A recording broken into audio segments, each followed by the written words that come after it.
Sugar! What's good, YouTube? It's your boy here, Sir X Perfect. Back after a good long vacation from this game, from YouTube and everything, man. And I just gotta clear up some things, man. Now this should be two videos, but instead I'm just gonna do them in one, bro. I'm just gonna put two clips together and just put it all in one video and knock it out. First thing first, I'm gonna address the people in my comments. There's some people who want to know.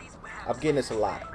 They put themselves at shooting guard, they're point guard, but as the game go on, they end up getting put back at point guard, and they're not able to take the charges. You know what I'm saying? Because they're not a shooting guard, they're actually on the ball all the time. Well, to break it down, we're gonna break it down. Now, this was real short on my first video because I wanted to be able to have another video to explain this, and you had to pause it to really look at what I did. So let's look at our lineups. So I got a point guard, which is Zach LaVine at PG, and who I want. You want to look at Zach LaVine player card, right? And it should say point guard, shooting guard. What you want to do is find somebody that says just point guard. You want somebody who's just a point guard.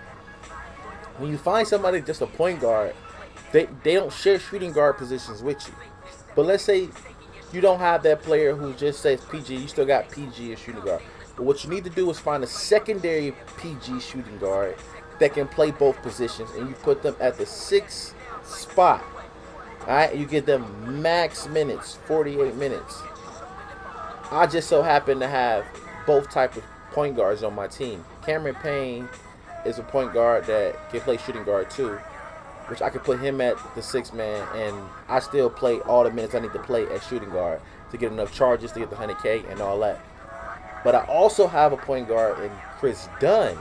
Chris Dunn is also able to play point guard, and his player card says strictly PG. So this is the ideal guy you want to try to find as your primary PG and your 6th PG. You want to find somebody that says PG. But if you don't, you can either put your PG shooting guard at the starting point and put your other pure PG as 6th man.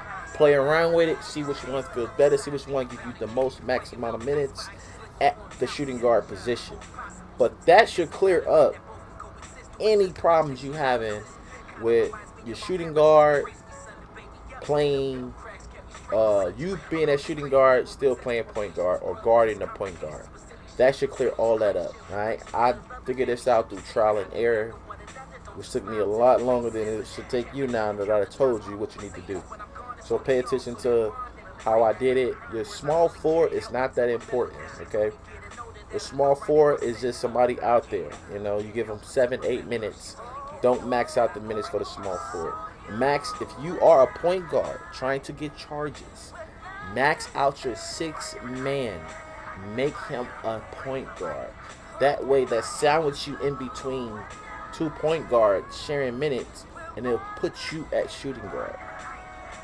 Alright? So that's the way out of that. That's the way out of that situation right there. That's what you got to do. Now, of course, I got Bobby Portis and who's that? Jeremy.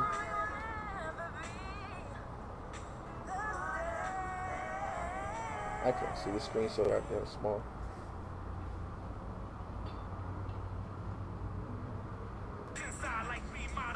So of course I got Grant. Also with Cameron Payne getting 1 minute apiece. Now that's just me picking who I want to play basically in the 4th quarter. Because they're gonna play some of these players whether you like it or not. The ones you didn't get minutes to.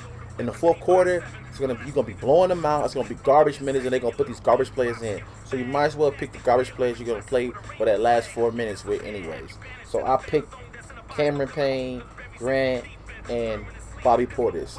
Of course, their 3-point shots is decent enough for them to get playing time. If you have a 3-point shooter, if you have any player that's 3-point shot is under a 70, don't play him. Now, if 2K happen to put them in, and that's all you got is like a Andre Drummond, Clint Capella, Dwight Howard, Blake Griffin, or whatever, Aldridge, Paul Gasol, Draymond Green type of player, then what you want to do is call 4 out 1 in. You call 4 out 1 in, you set the pick and fade. Alright?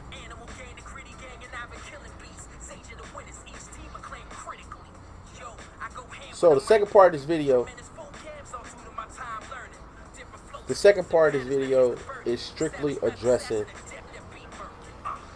the founder of this method, the plug of this method, the mastermind behind this method, and the person who was the voice for this method, the person who basically put the method out and just basically distribute the message to everybody else in the YouTube community, anybody else who needed help. And that person is Man Grindhard, right? Man Grindhard is not the founder of the method. He's not the plug to the method. He can be your plug if he told you, but I'm the plug. I'm the founder. I'm the mastermind behind the method. Now, I didn't have a platform to get the method out and to tell people about the method. He did. So I basically connected with him, let him know about this method, and so he can put the message out and put the word out. So he did a video a while back. He was telling everybody like, there's no method of 100K, and I basically went out to prove him wrong, to show him there's a 100K method out there. And you can see from the timestamp on these old Twitter messages, man. I actually went back to, I was fucking getting 67 floaters and only got 20,000 XP for it. And at that time, floaters was getting, if you didn't miss a floater, you was getting almost 680 XP per floater. So I made 67 and got only 20K. But I made only 60 pick and roll success and got 24K. So I basically had figured out that 2K was robbing you based on a cap of amount of floaters you do, or the amount of layups you do to cap you. And they wasn't just capping you, they was subtracting points XP from you, as they were subtracting points by the amount of floaters you went over the cap by. So the cap was 40 and I got 67, so I went over by 27. So every one I went over, it went down by a percentage or by a certain number. I didn't really do the math on it. I'm guessing it was like by almost 50 points, 25 to 50 points. So every time I went one floater over, my shit would drop another 50 XP, 50 XP, 50 XP, 50 XP, 50 XP, 50. So instead of getting 30K XP, I was only getting 20K because 2K had capped how many floaters you can get. And this was, well, it was right after G-Sites had released this method. Everybody was doing it for like the month, first week. And then after that week, it was patched. And that's where I came in with my own method. So I had tried G-Sites method, and it was working. Like I was getting like 75, 80K, and that kind of led me in a direction to work around 2K trying to patch stuff to find a better method that they can't patch. So my method is unpatchable. No matter what update 2K dropped, no matter how they tried to patch it, I was still getting the 100K. It's unpatchable, which is why when you see somebody getting the 100K, this method is involved. I don't care whether it's a center or a point guard or guard. You see them doing something similar to this to get the 100K. You know what I'm saying? They just do it in their own way. Centers will do a spin move, but they'll still do a euro. They'll still do a floater. The centers are a little different. But if you see guards doing it, this method, it originated from me. So whether it came from me, then went to Man Grindhard, then you saw it from Man Grindhard, or Man Grindhard told somebody else, then he told him, whatever the word is, however the process go, it all still leads back to the mastermind, to the plug, which is me. So somebody posted the video of this method, and it wasn't even him who did the method. He looked at somebody else, but he ended up getting like almost 40K for the method. Now, Man Grindhard didn't even get 30K when he posted it. He only got like 20K, 30K views maybe. This dude posted it. He only got like 2,000 subscribers, and he got almost 40K views on it. But it's getting credit to the wrong person. So I went on the message, just let him know I'm the plug. Like, if I see you posted it, then I would have put it up. Now, I'm not saying that he's the first to do the method and you didn't see me because no, I'm just telling you I'm the plug. I mean, it's my method. It's me. You know, it's me who plug you. So when people ask questions about the method, they can't help you because they don't really know the ins and outs around the method. It ain't a question you can ask me that I can't answer or a problem that I can't figure out because I originated this method. You know what I'm saying? I was in the lab putting in work, trying to figure out how to get the 100K and how to keep the 100K because 2K threw massive amount of patches at me. Like I always had one person in my stream when I was doing my method, and I swear it was somebody from 2K Devs or somebody because after that it wouldn't work no more, and I had to switch it up and figure it out. You know, so that's basically explaining the method and explaining what you can see here. Me and Madman Grindhard went back and forth, and all I'm doing is plugging him on information. All I'm doing is plugging him on how to do this, how to do that. I was getting 95K with no charges. I was getting 95K with no charges. And the reason I was getting 95K with no charges is because I was actually playing more minutes than 2K was allowing you to play. 2K was only allowing you to play 38 minutes, but I was getting almost like 45, 44 minutes because I was keeping the game close. If you keep the game close and you're the best player on the team, the coach has to play you in that fourth quarter since you're the best player on the team. So the way I was doing things is I was playing the first 2 quarters. As long as I didn't get 2 fouls in the first quarter, I was playing the first 2 quarters all the way through. By the third quarter, I get a break, and then by the fourth quarter, I get a break. But if the game was close, third quarter, I still get the break. But by the fourth quarter, if the game close in the fourth quarter, I would force their hand. The game stayed around 15 points. I would force their hand for me to play the entire fourth quarter. And that's how I was getting 95K, 85, 92K without any charges. I actually got the charge method, the idea from Murder Season. Now, he's a center. I'm a guard. So a lot of people probably saw it and didn't pay it no mind because they're not a center. You know what I'm saying? I did the same thing. It took me a while for me to actually figure out, like, hey, how about I try the charges? You know what I'm saying? And before, you know what I'm saying, Man said whoever gave him the charge method, I messaged him before that video even came out. And I said, yo, I figured it out 100K. I was missing one technique, and that was the charge technique. So once I plugged him on that, like, oh, I was missing one technique, that was a charge technique. He was like, good shit, my nigga. And then I guess he went back to when somebody had told him about the charges. But then again, that dude was a center, and I'm pretty sure he got his charge method from Murder Season or from whoever, because he was plugging centers on how to get a high rep. And centers, all the centers knew how to take charges, but the guards couldn't. Like the point guards couldn't because you were on the ball. So that's why I came in with the plug, trying to figure out how to get you off the ball, how to get you on the line and taking charge. That's why my last video had so much detail into taking charges, because that was something that no one ever explained. Even some of the centers really didn't explain how to do it. They just was like, just go out there and try it. You'll do it. You'll get them. They'll come with practice. You know what I'm saying? But I give you details. If you look at my last video, I'm giving you exact details of where you need to be, what is free spot at, how to take the charges. It's the same way for everything.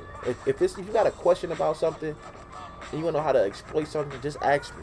I will give you the details in the comments below how exactly to do it, how to make sure you do it. Now, the second video that I had promised, I was going to make this the video, but then I had to clear the air. So the second half had to be me clearing the air. So I still got the video coming. Me actually doing the method and breaking down any questions. But like I said, if you got a question, ask me. I can answer it, you know. And the messages in the background is basically me telling people what I've been telling people for months, man. And I've been telling people I plug Man Grindhard with the method. If you see anybody doing the pro hop off the screen and going opposite, it came from me. Whether they got it from Man Grindhard, I plug them. Now, who I give recognition to is, I do give Man Grindhard recognition because without him, I would have never found unathletic small package layup. He did plug me on that. I did not know about the layup. When I found out about the layup, that made my method just go out the roof, because I had a layup that worked in all different ways. I did show him that layup package does more than just he thought. So I told him the Euro step that you do it like a regular layup came off that package. I showed him that, and how to do the package once he got patched. I showed him that as well. And the charge, like I said, I got from Murder Season, the idea from Murder Season. Even though he was a center, I still got the idea from him, so credits due there. And the pick and roll, pick and fade, the idea came from G-Sites. He was doing pick and roll. I thought about it and said, how about pick and fade? Because I was already making my guys shoot threes off the flashy passes, so I just started thinking pick and fade. So I started doing the pick and fade. And 5 out. He did the 5 out thing. I did the 5 out. I started going through the whole. I started going through plays. I started running plays. ISO 32 for lives. I started setting up my own. I started going through a whole bunch of trial and errors, man, to figure out what the best idea was. And what I dropped to y'all, that was the best method, and it's unpatchable. That method will be good. So whether you're trying to hit 91, 92, 89, 88, 86, go to My Career, spend a day or two, you'll be a 90 overall in no time. If you're a 90 overall, you got some time. Look, play 2-3 games a day in the week, you'll be a 92 in no time. Like, and it's not to hit 99. Like right now, I'm just talking about you just want to get a new player and make them playable against comp. All right, if you're trying to make them playable against comp, then go ahead and do the method. Try it out. Stop wasting time in the park and in Pro-Am, because there's a lot of goofy people out there that's gonna mess up your grind if you out there to get XP and you out there to badge grind. Go in My Career, man. Knock it out. Spend only a day or two in there, man, and you will knock it out real quick. And like I said, man, you can look at that background screen, man. I ain't even gonna go through exactly what it say. You can read it, man. I gave this man the method from step 1 to like step 20, step 15. I laid it out. You know what I'm saying? I made it as easy as possible for you to understand it, for him to understand it. You know what I'm saying? And I wasn't even gonna go through all this, but now that I see that, you know, a lot of people posting this method, I just gotta get it out there. You know what I'm saying? I'm the plug. You know what I'm saying? Plug me. You know what I'm saying? You need help, I'm the plug, bro. So if I see the video, you might just see my comment drop below like, oh, yo, I'm the plug. And I'll keep it moving. You know what I'm saying? It ain't no cloud. People think, you cloud chasing? No. If you do something, you want credit for something you did, especially if you put the hard work into it. I put hard work into finding that method. I put hard work into putting it out there. And once I told man, I was starting my little YouTube, he deleted the video. You know what I'm saying? And you know, I put it out there. He didn't tell me he was going to do it, but I just couldn't find it no more, so I figured he deleted it. And I went ahead and put it out, you know what I'm saying, as my own. So I just thought I'd clear the air, man. Get it out there. I'm still going to post the other video with a little bit more details. In the beginning, I did give you some details on the lineups, because I seen a lot of people was having trouble with the lineup, especially point guards. So that's that, man. Like I said, drop a like, turn on post notification. Got my Elgato back up and working. It wasn't working for a minute, that's why I ain't posting so long. I'm back in this. Thank you for all the new subscribers I got. I went from 50 subscribers to almost 200. I appreciate all y'all boys out there. I appreciate the views. You know what I'm saying? I appreciate all the love I'm getting for the videos. And even the people that I'm playing on Xbox, I'll play them, you know what I'm saying? And they be some cool people. I'll be some cool people on Xbox, and I'll tell them check out my YouTube. They'll be like, all right, cool, thanks. I appreciate all y'all boys, man. And you know what I'm saying? That's that, you know what I'm saying? Hey, shout out to the plug. Sugar!